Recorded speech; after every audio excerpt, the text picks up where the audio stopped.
Хто святкуе Мікалай Лукашенка і каго на гэтае свята не запрасілі? У чым нечакана і перад усімі прызнаўся яго бацька, а таксама якія трывожныя намёкі робіць найважнейшы беларускі дыпламат. Вітаем, сябры! Гэта наша Ніва, і зараз мы ўсё вам раскажам. Мікалай Лукашенка нечакана адзначыў выпускны ў Кітаі разам са сваім бацькам. Сёння візіт Лукашэнкі працягнуўся важнай цырымоніяй у Пекінскім універсітэце, дзе прайшоў выпускны для навучэнцаў беларуска-кітайскай праграмы па біятэхналогіях. Адным з удзельнікаў цырымоніі стаў Мікалай Лукашенка, якому уручылі адразу два дыпломы – Пекінскага універсітэта і Мінскага БДУ. Там жа выступіў і яго бацька, які шчыра прызнаўся, што спачатку адгаворваў малодшага сына ад навуковай кар'еры. Я, честно говоря, не ожидал, что в моей семье появится биотехнолог. Часто, не понимая, говорил, может быть, и не надо, все-таки ты сын президента, но сегодня рад, что именно в биологии начинается путь не только его, но и этих 5 ребят, плюс 20 тех, которые сегодня в Беларуси. З прамовы Лукашэнкі вынікае і яшчэ адзін цікавы момант, бо па гэтай праграме вучылася 25 беларусаў, але ў Пекін цяпер узялі толькі 5 у фармаце коля плюс 4. Чаму так адбылося, незразумела, але разам з тымі выпускнікамі з Беларусі ў Кітай прывезлі і іх бацькоў. Але падобна, што Мікалая Лукашэнку тут нечакана абдзялілі і чамусьці не ўзялі на яго выпускны маці Ірыну Абельскую. Прынамсі, на афіцыйных кадрах яе нідзе не бачна. Там жа Лукашэнка старэйшы падзяліўся сваімі планамі. Цяпер ён хоча, каб выпускнікі гэтай сумеснай беларуска-кітайскай праграмы заняліся на радзіме вытворчасцю лекаў, у першую чаргу ад анкалогіі.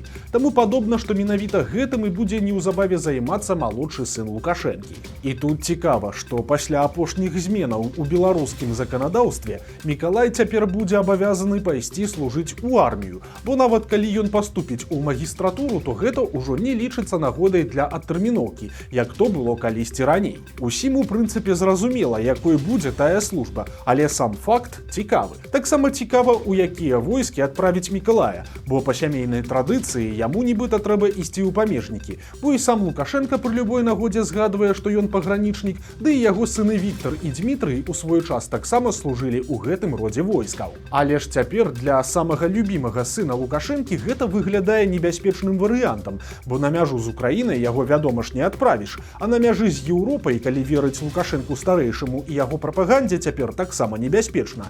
Таму цікава, куды бацька ў выніку адправіць служыць Мікалая, ці можа ён увогуле неяк адмажа яго ад войска. Ну а пакуль Лукашенко ў Пекіне адзначае выпускны свайго сына, яго чыноўнікі хваляцца поспехамі ў гандлі паміж Беларусю і Кітаем.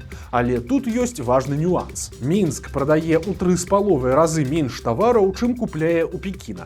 Да таго ж 2/3 беларускага экспарту складаюць калійныя угнаенні. У Беларусі жа ўвозяцца галоўным чынам кітайскія аўтамабілі, аўдыа і відэатэхніка, а таксама запчасткі для яе. Але пакуль беларускія чыноўнікі радуюцца, Кітай ціха страхуецца ад непрыемных сюрпрызаў з іх боку.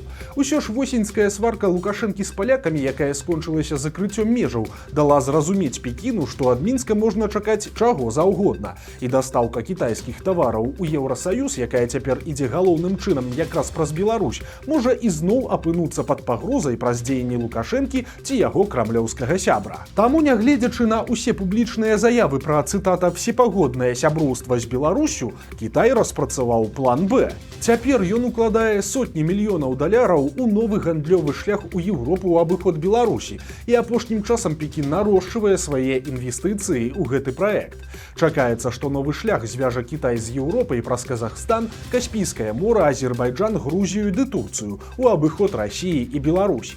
Такім чынам Пекін імкнецца знізіць залежнасць ад традыцыйных лагістычных шляхоў, якія апынуліся пад пагрозай праз вайну ва ўкраіне і нестабільнасць на Блізкім усходзе. Але ж ёсць адно месца, куды экспарт беларускіх тавараў і сапраўды вырас. Але гэта цяжка назваць добрымі навінамі, бо гаворка тут пра акупаваныя расіянамі тэрыторыі Украіны. Як паведамляе незалежная суполка чыгуначнікаў, толькі за перыяд са студзеня па красавік аб'ём вывазу беларускіх грузаў ужо перавысіў паказчыкі ўсяго папярэдняга года. Пры гэтым яшчэ ў 24-м грузапаток насіў пераважна аднабаковы характар і асноўную яго частку складаў увоз у Беларусь сыравіны і прамысловай прадукцыі з акупаваных рэгіёнаў Украіны. Цяпер жа сітуацыя адваротная. І на акупаваныя землі ідуць ужо тавары і сыравіна з Беларусі.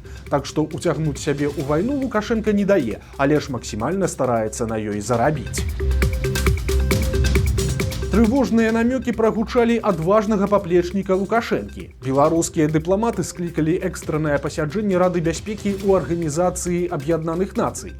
Нагодай стаў абстрэл беларускага аўтобуса пад Бранскам. На гэтым пасяджэнні расійская дэлегацыя зноў абвінаваціла украінцаў, а тыя, у сваю чаргу, паўтарылі, што ніякага дачынення да гэтай сітуацыі не маюць, назваўшы заявы Крамля дэзінфармацыяй і правакацыяй, якую хочуць выкарыстаць для далейшай эскалацыі канфлікту. Але самымі цікавымі і важнымі тут былі заявы беларускага боку. Прадстаўнік Беларусі ў Арганізацыі Аб'яднаных Нацый і муж Наталлі Пяткевіч Валянцін Рыбакоў выказаўся вельмі асцярожна, і яго фармулёўкі наводзяць на думкі, што Лукашенка не выключае. Трагедыя з аўтобусам магла быць і хітрай правакацыяй Крамля. Глядзіце самі. На тым пасяджэнні Рыбакоў заявіў, што Мінск мае доказы украінскага паходжання беспілотніка, які ўдарыў па аўтобусе.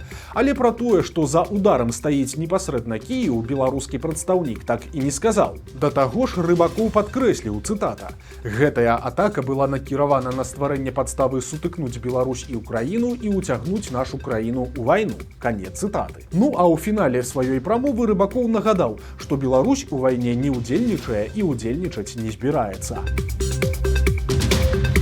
Тым часам БДУ, які цяпер з пафусам скончыў Мікалай Лукашенка, не цураецца дробнай помсты на адрас звычайных беларусаў. У 2021 годзе выпускніца факультэта філасофіі і сацыяльных навук Наталля Грыгаренка на ўрачыстай цырымоніі ўручэння дыпломаў у БДУ адмовілася паціснуць руку прапагандысту Вадзіму Гігіну, які на той момант быў дэканам факультэта.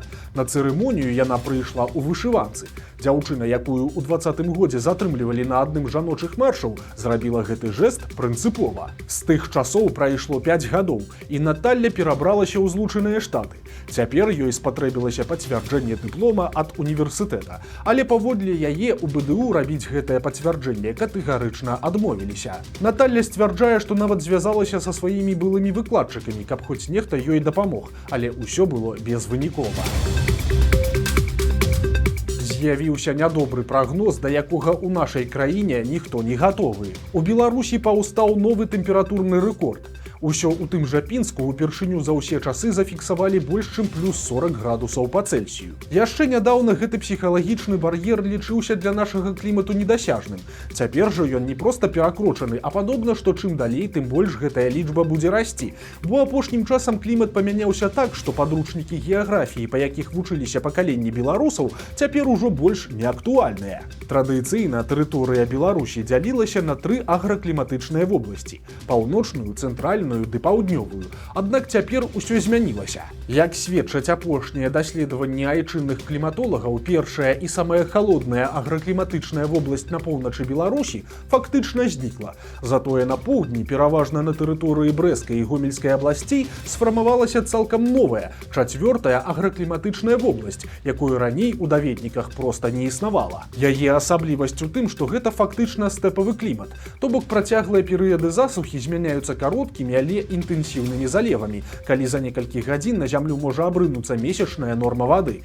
І да такіх зменаў, падобна, Беларусь зусім не гатовая. Новы тэмпературны рэжым – гэта стрэс-тэст для ўсёй нацыянальнай эканомікі, якая стагоддзямі будавалася пад зусім іншыя ўмовы. А калі паветра награецца да 40 градусаў, то нават матэрыялы інфраструктуры пачынаюць губляць свае ўласцівасці. Як адзначаюць спецыялісты Белгідрамета, пры тэмпературы паветра вышэйшай за 30 градусаў можа адбывацца дэфармацыя дарожнага пакрыцця і чыгуначных рэек, якія на адкрытым сонцы распаляюцца да значна вышэйшых паказчыкаў. Таму ўзнікае пагроза выхаду са строю сістэм сігналізацыі і сувязі на чыгунцы. Адначасова ўдар прымае і энергасістэма.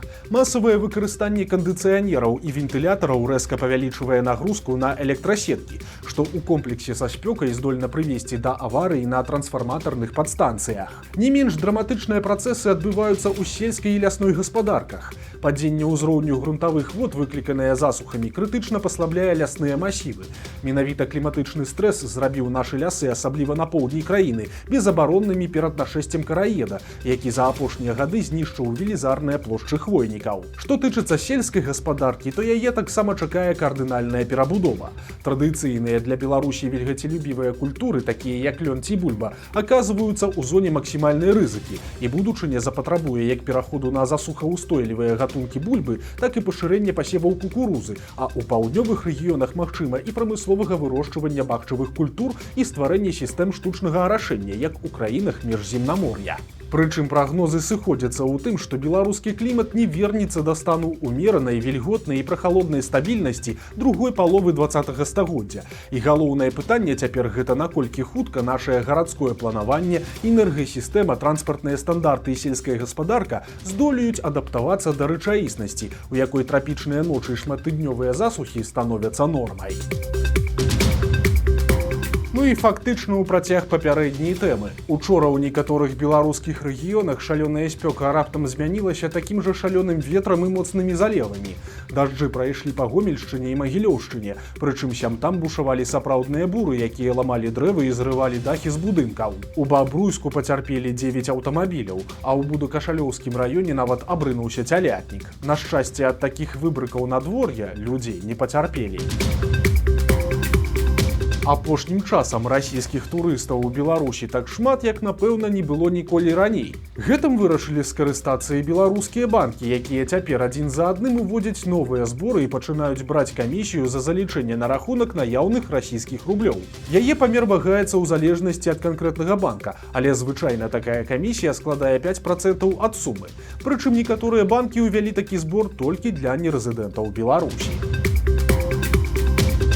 Аблава на моладзь прайшла пад Мінскам. На закрытую дыскатэку, якая праходзіла ў лесе каля стаўбцоў, заляцеў амап разам з службовымі сабакамі.